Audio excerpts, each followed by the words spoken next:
Baiklah, kami di sini dari mahasiswa Ilmu Tanah Fakultas Pertanian Universitas Syahkuala. Saya Karisma Anaya Fantika. Saya Faulia Taskia. Saya Abdul Sahyadi. Saya Ridho Manduni. Baiklah, di sini kami akan membahas konsep dasar komunikasi.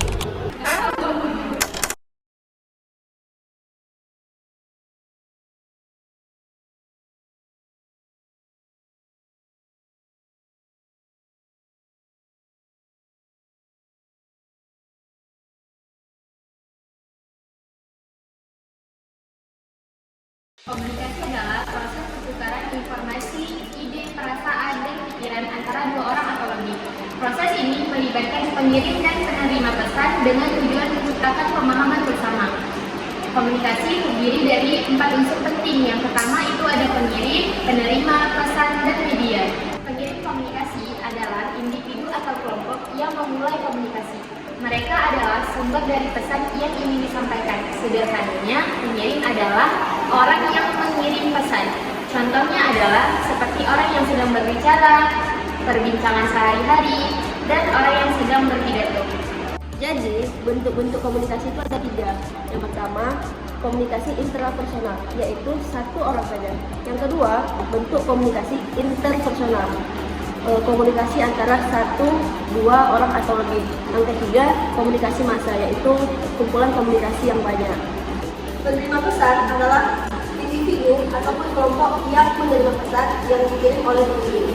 Mereka adalah pihak yang ditunjuk dalam proses komunikasi. Sederhananya dapat disebutkan bahwa penerima pesan adalah orang yang menerima pesan. Contoh penerima pesan adalah orang yang mendengarkan, berpidato, presentasi, dan lain-lain. Dalam komunikasi terdapat unsur pesan.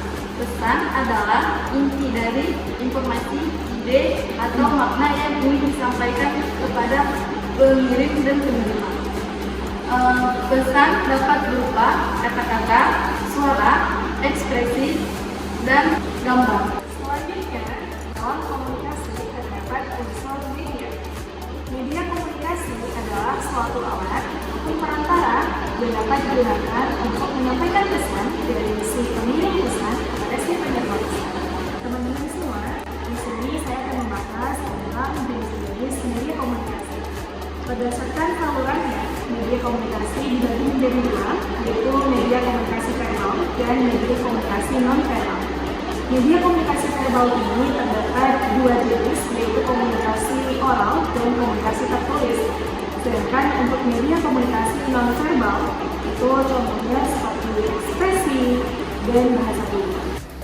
Selanjutnya, berdasarkan cara penyebaran, media komunikasi dapat dibagi menjadi 3, yaitu media komunikasi audio suara, contohnya seperti radio, kemudian media komunikasi audio visual, contohnya seperti video iklan, dan yang terakhir adalah media komunikasi cetak, contohnya adalah buku, majalah, maupun browser.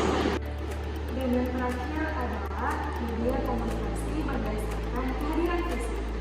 Berdasarkan kehadiran fisik, media komunikasi juga dibagi menjadi 3, yaitu media komunikasi siaran, contohnya seperti televisi dan radio, kemudian media komunikasi seluler, contohnya seperti SMS, WhatsApp, dan lain. Dan yang terakhir adalah media komunikasi elektronik, contohnya seperti email dan media sosial. Nah, teman-teman semua, sebagaimana yang kita ketahui bahwa komunikasi adalah suatu hal yang sangat penting dalam kehidupan kita. Komunikasi adalah cara kita berinteraksi maupun menyampaikan informasi satu sama lain. Dalam komunikasi tidak hanya berbicara tentang menulis dan berbicara, tetapi bagaimana cara kita melibatkan ekspresi wajah, bahasa tubuh, dan media komunikasi modern. Nah, ada pun beberapa alasan mengapa pentingnya komunikasi adalah yang pertama pastinya sebagai media penyampaian informasi. Kemudian yang kedua adalah untuk membangun hubungan, karena dengan saling memahami kita dapat membangun hubungan yang lebih baik. Kemudian yang ketiga adalah sebagai media pengembangan pengetahuan, dan yang terakhir adalah sebagai media menyelesaikan konflik. Sebagaimana komunikasi adalah elemen esensial dalam kehidupan kita, maka dalam berkomunikasi harus disampaikan secara jelas. Oleh karena itu, mari kita bangun keterampilan komunikasi kita sehingga kita dapat berinteraksi dengan baik dan dapat menyelesaikan masalah-masalah